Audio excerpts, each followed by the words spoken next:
안녕하세요. 오늘도 사연살롱을 찾아주셔서 감사합니다. 저는 40대 중반 여성입니다. 규모가 좀 있는 식당을 경영하고 있어요. 처음부터 식당 일을 했던 건 아니었는데 제 인생이 이렇게 풀렸네요. 저는 아버지가 일찍 돌아가시고 엄마가 식당을 하며 저를 키우셨어요. 엄마는 기사식당을 하셨는데 워낙 음식 솜씨가 좋으셔서 택시 기사 손님도 많았고 일반 손님들도 일부러 엄마 백반을 먹으러 오셨어요. 저는 엄마가 그 식당에서 번 돈으로 공부하고 결혼할 때 도움도 받았죠. 항상 자기 일에 자부심을 가지시고 늘 정성스러운 음식을 만드시던 엄마가 언젠가부터 안색이 안 좋아지셨어요. 그리고 전과는 달리 살도 빠지셨고 배가 아프다고 하시는 날도 많아졌어요. 저는 그런 엄마가 걱정돼서 엄마, 요새 전이랑 너무 다른 것 같아. 살도 많이 빠졌고 나이도 있으니까 너무 무리하지 말고 쉬엄쉬엄 해. 병원도 가고 라고 하자 식당은 손만 내는 사람이 잠시라도 쉬면 금방 표가 나는 법이야. 그럼 손님들도 대번에 알지. 그리고 단골 손님들한테 그러면 안 돼. 다음 주에 쉬는 날 있으니까 그때 푹 쉬면 괜찮을 거야. 라시더군요. 그래서 저는 딸아이를 유치원에 보내놓고 종종 식당에 나가서 엄마를 도왔습니다. 그럴 때마다 엄마는 오지 마. 지수는 어쩌고 여기 붙어 있으려고 그래. 라며 저를 돌려보내려고 하셨죠. 그래서 지수 유치원에 있을 동안만 하잖아. 내가 나오는 게 싫으면 병원에 가서 검사 받아. 병원에서 괜찮다고 하면 안 올게. 안 그러면 지수 아빠까지 불러서 일 시킬 거야. 라고 엄마를 설득했습니다. 엄마는 제 남편에게 한 번도 힘든 일을 시키지 않으셨어요. 안 그래도 밖에서 일하느라 힘든데 집에서라도 편하게 해줘야 한다면서 저한테도 큰일 아니면 웬만하면 친정일 거들게 하지 말라고 하셨죠. 그래서 제가 남편도 식당에 나오게 하겠다고 했고 엄마는 한숨을 푹 쉬시며 어쩔 수 없다는 듯 다음날 병원에 다녀오겠다고 하시더군요. 엄마가 병원에 혼자 가시는 게 안쓰러워서 남편 보고 버스로 출근하라고 하고 엄마를 차에 태워 병원에 갔어요. 병원에서는 엄마 안색을 보시더니 눈꺼풀도 뒤집어 보시고 청진기 진찰도 한참 하더군요. 그리고 검사를 좀 더 해봐야 하겠다는 것이었어요. 뭔가 좋지 않은 예감이 들었고 아니나 다를까 결과가 나오자 큰 병원에 가보라고 하는 거였어요. 정밀 진단이 필요해 보입니다. 하루라도 빨리 대학병원에 가셔서 검사를 받아보시는 게 좋겠습니다. 저는 의사 말에 가슴이 철렁했습니다. 하지만 엄마한테는 솔직히 말씀드릴 수 없었죠. 평생 저 잘 되는 것만 바라보시며 열심히 사셨는데 이제 와서 큰 병에 걸렸을지도 모른다고 하면 얼마나 낙심이 크겠어요. 그래서 저는 이 병원에 초음파가 없어서 큰 병원에 가야 한다고만 했습니다. 그런 걸 꼭 봐야 해? 초음파 같은 건 임산부들이나 하는 거지. 나더러 뭘 그런 걸 하라고 해. 거기 의사 돌팔이 아니냐? 아니야. 원래 노인들은 검사 이것저것 다 받으라고 해. 이왕 이렇게 된 거 마저 검사 받고 약 먹고 낫는 게 훨씬 좋잖아. 라며 엄마를 억지로 끌고 대학병원에 가게 되었어요. 혹시나 동네 병원에서 했던 검사가 잘못 나온 건 아닌지 그런 기대도 조금 해봤는데 결과는 청천벽력 같은 췌장암이었어요. 병원에서는 바로 입원해서 수술하는 게 좋겠다고 해서 입원 수속을 밟기 시작했어요. 저는 차마 엄마에게 췌장암이라고 말할 수 없어서 엄마, 위에 궤양이 심해서 그거 수술하고 경과 봐야 된대. 그러니까 오늘 바로 입원해서 수술 날짜 잡자. 라고 하자 됐다, 일 없어. 궤양 같은 거 약 먹으면 되지. 무슨 수술까지 하냐. 이럴 때가 아니야. 요즘 식당을 너무 자주 비웠어. 어서 가서 반찬도 만들고 고기도 손질해야 돼. 얼른 가자. 저는 엄마의 고집에 그만 우라통이 터지고 말았습니다. 맨날 식당. 주방 아줌마도 다 할 줄 아는 거잖아. 식당만 중요하고 엄마 몸은 안 중요해? 나는 엄마 잘못되면 난 이 세상에 혼자 되는 건데 어떻게 엄마 원하는 것만 하려고 해? 라며 화를 내자 엄마는 처음 보는 제 모습에 놀라셨는지 알았어. 네가 그렇게 속상할 줄 몰랐지. 대신 식당 일 정리 좀 하고 와서 입원할게. 진짜야. 저는 엄마한테 단단히 약속을 받고 일주일 후에 입원하겠다고 의사 선생님께 말씀드린 후 엄마를 모시고 돌아왔어요. 그날 저녁 엄마도 수술을 받아야 하니 병의 경과 사실을 아셔야 할 것 같아 솔직하게 말씀드렸어요. 이야기를 듣자마자 엄마의 동공이 흔들렸어요. 엄마는 이내 잘 이겨낼 수 있어. 잘 이겨내서 다시 돌아올 거야. 너도 걱정 많이 하지 말어. 이러시더라고요. 역시 엄마는 엄마라는 생각이 들더군요. 저라면 한 번쯤 세상도 원망하고 원통해서 울기도 많이 울었을 텐데 내일 지구가 멸망해도 오늘 사과나무를 심는 것처럼 엄마는 긍정적이었고 강했습니다. 엄마는 본인이 식당에 없는 동안 어떻게 해야 할지 주방 아주머니와 계획을 짰지만 일손이 더 필요하다며 걱정하셨어요. 그런데 갑자기 시어머니가 오신 거예요. 결혼하고 저희 친정 쪽은 한 번도 안 오셨는데 어쩐 일인지 시어머니는 아유 사부인 편찮으시다면서요. 재우한테 들었어요.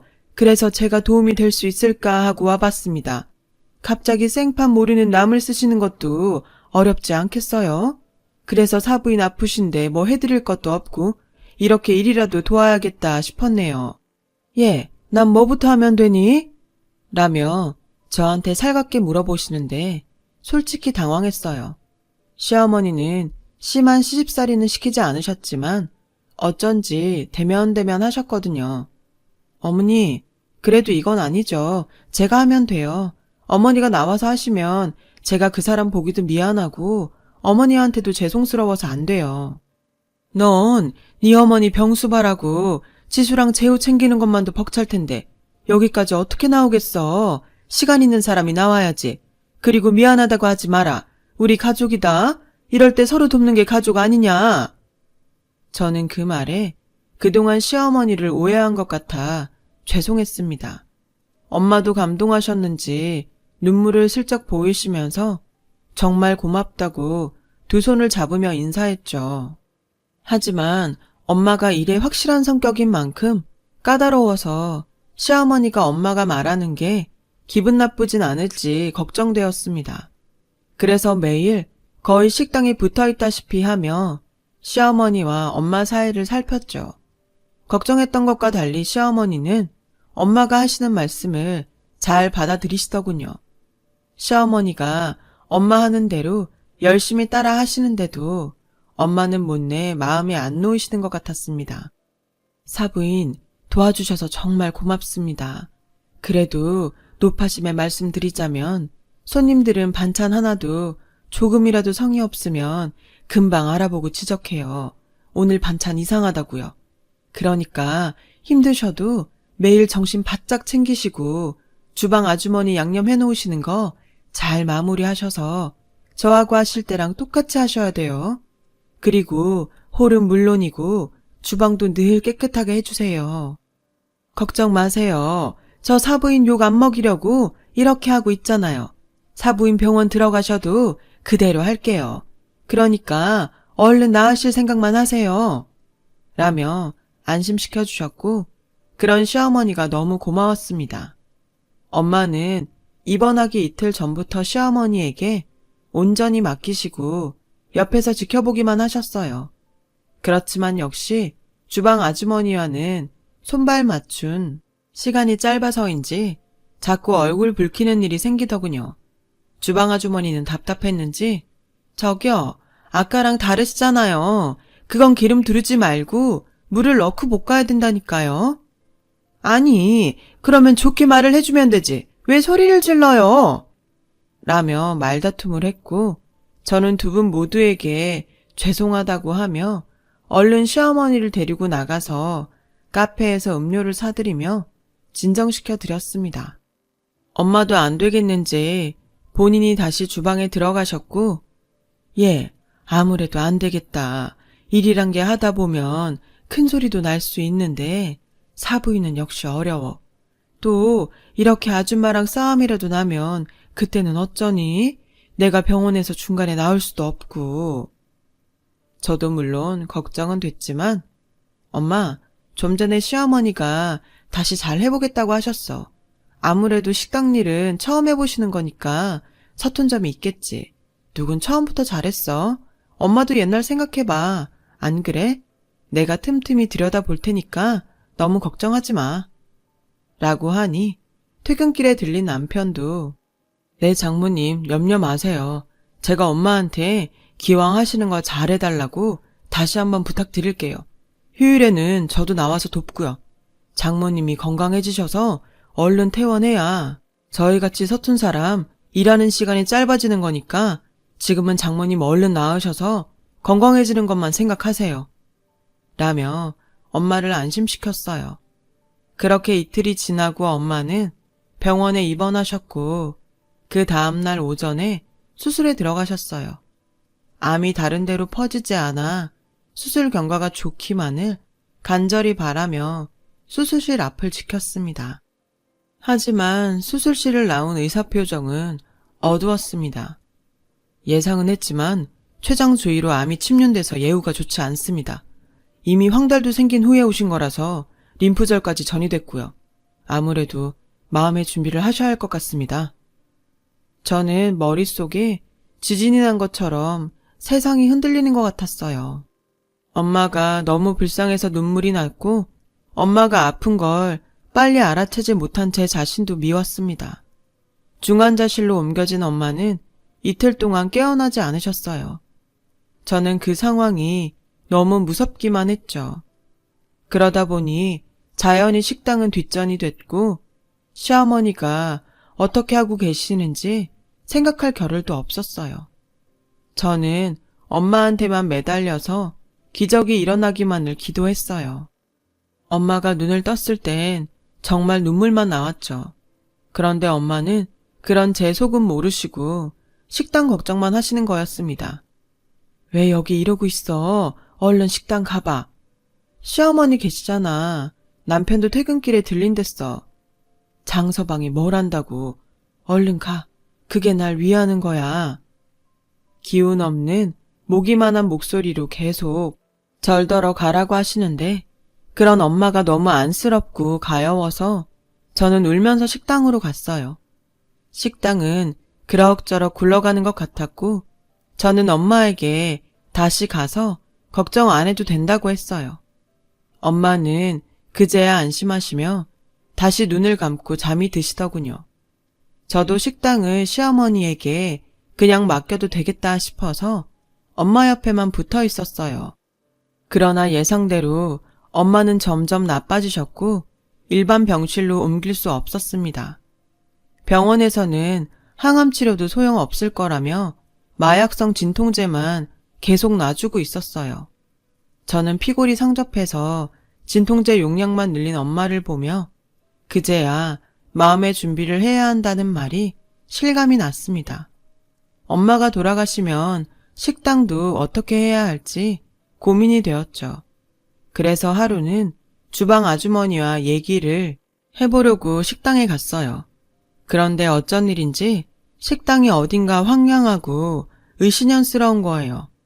어머니, 이게 어떻게 된 거예요? 주방 아주머니는 어디 계시고요?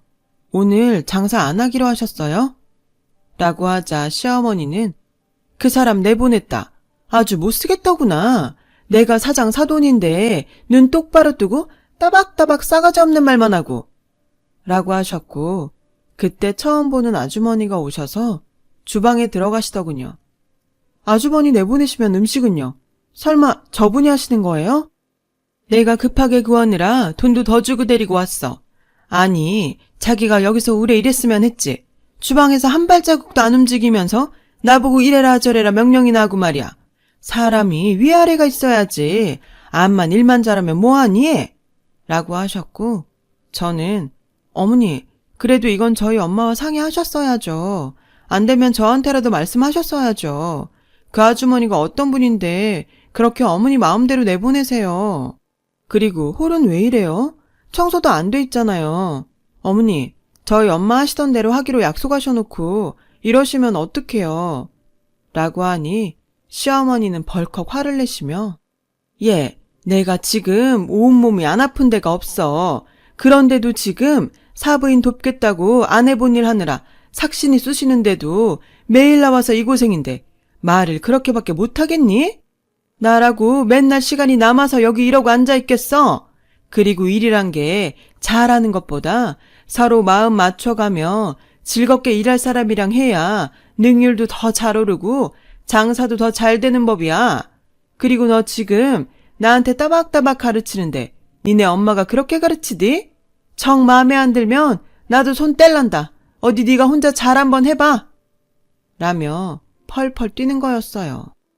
저는 시어머니의 이상한 논리에 할 말을 잃었고 어쨌든 지금은 싸울 게 아니라 눈앞의 일들을 처리해야 한다고 생각되어서 그날부터 병원에서 반나절, 식당에서 반나절 있으면서 홀 서빙부터 주방 보조까지 도맡아야 했습니다. 그런데 어느 날 맛집 블로거가 찾아왔어요. 그 사람은 전에도 몇 번 식당에 왔었고 늘 저희 식당에 대해 좋게 글을 올려줘서 저하고도 잘 지내는 사람이었어요. 그런데 그 사람이 시어머니 눈을 피해 저에게 눈짓을 하며 따라오라고 하더군요. 그래서 그 사람을 따라 카페에 갔더니 저희 식당 동영상을 하나 보여주는데 정말 입이 딱 벌어지고 말았어요. 동영상에는 시어머니가 새로운 주방 아주머니한테 내가 안쓰돈 구워 삶느라 애 좀 썼지. 그냥 반도 어렴풋이 자기 운명 눈치챘는지 지 딸은 식당 안 시키고 싶다고 운을 떼길래 내가 잘해보겠다고 냉큼 말했거든. 그래서 내가 그 사람 죽으면 여기 받기로 구두 약속 다 해놨잖아. 녹음도 다 해서 발뺌도 못해. 어차피 췌장암 그거 수술 잘 돼도 오래 살지 못한다더라. 저는 너무 충격을 받아서 정신을 차릴 수가 없었어요.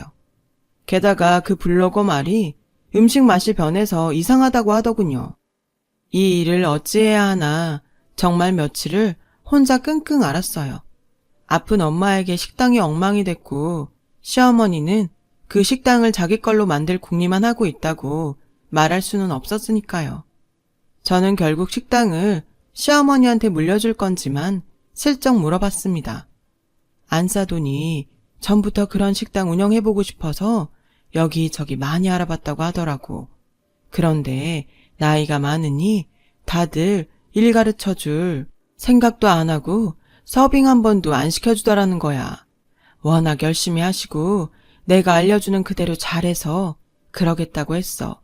식당 자기한테 넘기고 자기는 하고 싶은 일 해서 좋고 그 돈으로 너 편히 살게 하고 얼마나 좋으냐고. 엄마 생각도 같아. 넌 지수 잘 키우고 힘들게 살지 말아야지. 넌 힘들게 살지 마. 엄마 소원이야. 뼈만 남은 손으로 제 손을 잡고 간절히 부탁하시는데 저는 펑펑 울고 싶은 걸 애써 참았어요. 그렇다고 남편에게 이 사실을 말하기도 참 어렵더군요. 자기 엄마를 나쁘게 말하는 게 될 텐데 남편이라고 그 얘기가 듣기 좋을 리 없을 테니까요. 그래, 남편도 있는데 시어머니가 나쁘면 얼마나 나쁘겠어. 하고 싶어 하시기도 하고 엄마 말대로 하는 것도 나쁘지 않지. 근데 그렇게 둬도 괜찮은 걸까? 그렇게 저 혼자 고민만 하는 사이에 엄마가 돌아가셨어요. 엄마는 마지막까지도 제게 손에 물 묻히지 말고 제발 너는 편히 살라고만 하셨고 저는 그때서야 눈물을 터뜨리며 통곡을 했습니다. 아버지 장례식 때도 그렇게 정신없진 않았는데 엄마 장례식은 정말 제정신이 아닌 상태로 치렀어요. 엄마가 너무 불쌍했고 너무 고통스러워하다 돌아가셔서 마음이 아팠죠. 반은 넋이 나간 상태로 일을 다 치르고 나니 그제야 식당을 어떻게든 찾아야겠다는 생각에 정신이 번쩍 들더라고요. 그런데 식당을 가보니 이미 주인이 바뀌어 있는 거였어요. 아니, 이게 어떻게 된 거예요? 아줌마는 누구세요? 라고 묻자, 지난주에 제가 여기 인수했어요. 여기 있는 거 다 받기로 하고 돈도 더 많이 줬는데? 그러는 그쪽은 누구세요? 저는 너무 화가 나서 당장 시어머니에게 전화를 했습니다. 그런데 시어머니는 너무 뻔뻔하게 여기 땡땡동 땡땡상가 1층에 족발집으로 와라 라고 하는 거예요. 저는 가자마자 아니 그 식당이 어떤 식당인데 그렇게 팔아서 이 족발집 여신 거예요? 왜 저한테 말씀도 안 하셨어요?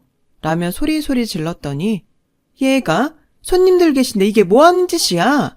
여기 전국 지점 있는 가게라 이런 식으로 하면 우리 잘려. 시작하자마자 해약당하라고 이러는 거야? 너 이럴 거면 당장 나가. 그리고 다시는 오지 마. 라며 저를 쫓아내셨어요. 더 기가 막힌 건 남편도 알고 있었다는 거였습니다. 그 가게 우리 엄마 명인데 어떻게 처분한 거야? 왜 나한테 말 안 했어? 당신 장례식 때문에 정신 없으니까 다 지나고 말하려고 했던 것 뿐이야. 그리고 장모님이 우리 엄마한테 가게 처리 다 해달라고 넘기셨고, 엄마는 그 식당 더 잘할 수 있는 사람한테 비싼 값에 팔아 유명한 족발집 지점 열었으면 더 잘 된 거 아니야? 왜 이렇게 펄펄 뛰고 그래 기분 나쁘게. 알고 보니 엄마가 병원에 계실 때 시어머니가 엄마를 찾아가 어차피 자기가 인수할 테니 부동산 계약들은 대신 알아서 처리해주마 하셨다는 거예요. 엄마는 시어머니 말을 믿으셨겠죠. 저는 가게를 다시 찾을 수 없는지 변호사 사무실에 찾아가 알아보았지만 시어머니가 엄마가 구두 약속한 걸 녹음해서 갖고 있고 그럴 경우에는 구두 약속이 더 효력이 생기는 거라 제가 어떻게 할 방법이 없다고 하더군요. 그 녹음 파일에는 식당을 넘기는 돈에 관한 사항은 없었습니다. 당연히 자신들 유리한 대로 녹음이 되었을 거고요.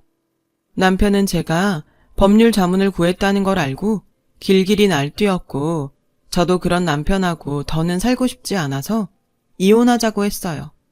남편도 선뜻 그러겠다고 하더군요. 자기는 재혼하기 쉽지만 애 딸린 저는 아무도 안 쳐다볼 거라나요. 남편은 저와 10여 년의 세월을 무엇 때문에 살았을까 정말 많은 생각이 들었고 배신감에 치가 떨렸어요. 남편과 이혼하고 얼마 없는 예금과 엄마가 살던 집만 가지고는 딸아이를 키우는 것은 물론 일상생활도 힘들 지경이었어요. 제가 엄마 식당 일을 도왔었기 때문에 그쪽에 이력이 있어서 시내 식당들을 중심으로 일자리를 알아보았어요. 그렇게 식당들을 돌아다니다가 전에 계시던 주방 아주머니를 만났습니다. 아주머니는 갈비집에서 일을 하고 계셨는데 저를 보더니 반가워서 어쩔 줄 몰라 하셨어요. 저 일자리가 필요해요. 아주머니, 여기 사장님한테 말씀 좀 잘해주세요. 저 일 잘한다고요. 라고 하니 아주머니는 절더러 이따 따로 만나자고 하셨습니다. 일을 마치고 저와 카페에서 만난 아주머니는 자기와 함께 조그맣게 식당을 해보면 어떻겠냐고 하셨어요. 자기가 가진 돈하고 내가 모아놓은 돈 하면 변두리 작은 데는 얻을 수 있어. 저는 아주머니의 격려에 힘을 얻어 그러겠다고 했죠. 아주머니가 계신 것만으로도 든든했고요. 저는 방에서 엄마 물건을 정리하다가 노트를 발견했고 거기에는 엄마만의 비법 양념 레시피들이 줄줄이 써 있었어요. 저는 다음날 바로 그걸 들고 아주머니께 갔고 아주머니와 함께 양념을 만들고 숙성시키는 걸 연습해서 몇 달 후 식당을 열었어요. 작은 동네 식당이라 처음에는 손님이 얼마 없었지만 역시나 엄마의 양념은 모두에게 통했어요. 저희 가게는 점점 소문이 나서 예전에 엄마 식당에 밥을 먹으러 오던 기사 아저씨들도 찾아오셨어요.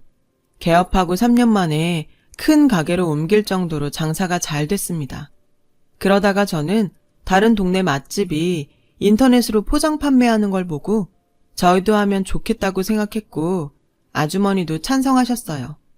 인터넷에 고기 불백이며 찌개며 반찬을 팔기 시작하자 식당에 한번 와봤던 사람들이 줄줄이 구입해 주시더라고요. 저희는 소위 대박이 났습니다. 그렇게 몇 년이 지나자 제 수중엔 큰 돈이 모였어요. 엄마를 생각하면 눈물만 났죠. 엄마가 남겨준 노트 덕에 난 이제 잘 살게 됐어. 근데 그 나쁜 것들은 어쩌지? 그냥 저렇게 잘 먹고 잘 살아도 되나? 라며 엄마 사진을 보고 얘기를 하다가 문득 그 상가가 궁금해지더라고요. 다음날 저는 부동산에 그 상가를 알아보았고 안 그래도 건물주가 급전이 필요하다고 살만한 사람 있는지 알아봐달라고 했다는 거예요. 저는 그 건물을 구입하겠다고 했어요. 주인이 급한 까닭에 시세보다 저렴하게 계약도 했죠. 운도 좋았어요. 그렇게 일사천리로 계약이 됐어요. 며칠 뒤 전 그 족발집에 찾아갔어요. 가게 안은 퀴퀴한 냄새가 나고 어쩐지 공기도 안 좋더군요. 이 상태의 가게로 어떻게 몇 년간 장사를 해온 건지 그게 더 대단하게 느껴질 정도였어요. 카운터에 앉아서 쳐다도 안 보며 어서 오라고 하던 시어머니는 제가 그 앞에 서자 눈이 동그래지셨습니다. 네가 무슨 볼 일이 있다고 여길 다 왔냐? 상가 재정비 차원에서 여기부터 나가주셔야겠어요. 어차피 계약 끝나가고 월세 못 내서 보증금 다 까드신 것 같던데요. 그리고 이렇게 더럽게 장사하는 가게 있으면 우리 건물 이미지만 나빠져요. 우리 건물은 무슨? 이게 왜 네 건물이야? 우리 일은 우리가 알아서 한다. 재수없게 거기 서 있지 말고 당장 나가. 우리 건물 맞아요. 제가 이 건물 계약했거든요. 경멸하듯 저를 보는 시어머니에게 저는 상가 계약서를 보여줬죠. 시어머니는 안색이 하얗게 질렸어요. 계약서를 보자 시어머니는 저를 붙잡고 뭐? 얘, 그게 무슨 말이니? 우리 장사 잘하고 있어. 근데 정말 네가 이 건물 주인이라고? 아무리 그래도 갑자기 나가라고 하면 우린 어쩌라고 그래. 그래도 한때는 내 아들하고 네가 부부였고 나도 니네 어머니 아프실 때 여러모로 도왔는데 네가 재우랑 헤어졌다고 이러면 되겠니? 저희를 도와요? 엄마 장례식 때 가게 팔아먹고 그 돈 어쨌어요? 입 싹 닫고 여기다 이거 내고 웃고 계시던 양반들이요? 웃기지 마세요. 저 이제라도 당신들 사기죄로 다 고소할 거니까 내일 당장 가게 빼세요. 제 말에 시어머니는 혼비백산해서 남편에게 전화를 했고 남편은 회사에 있다 말고 뛰어와서 저한테 미안하다고 싹싹 빌더군요. 당신이 이해 좀 해줘. 우리가 없이 살다가 돈이 생기니까 잠깐 어떻게 됐었나 봐. 당신 이런 사람 아니었잖아. 응? 그래 아가. 한 번만 받아오. 이렇게 사정하마. 미안해? 미안하다고 이게 해결될 일이야? 그렇게 미안했으면 그때 사과하고 당장 제자리로 돌려놨었어야지. 우리 엄마가 어떤 심정으로 그 가게를 당신한테 맡겼는데 돌아가실 때까지 내 생각만 하고 당신들 믿었었다고. 그런데 뭐가 어째?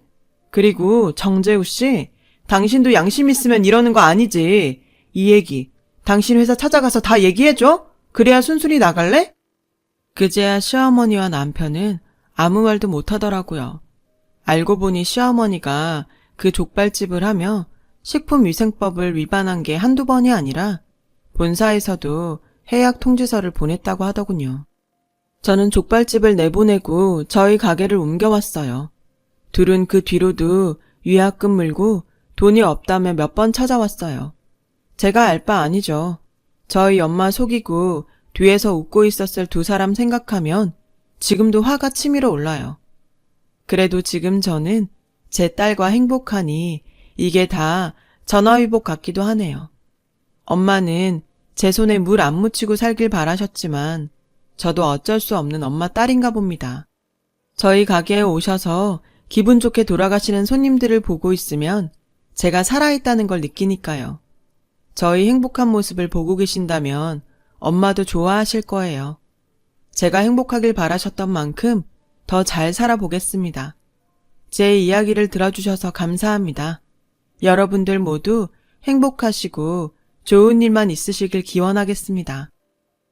여러분, 사연 댓글에 응원과 현명한 조언 부탁드려요. 좋아요와 구독은 저에게 큰 힘이 됩니다. 오늘도 좋은 일 가득하세요.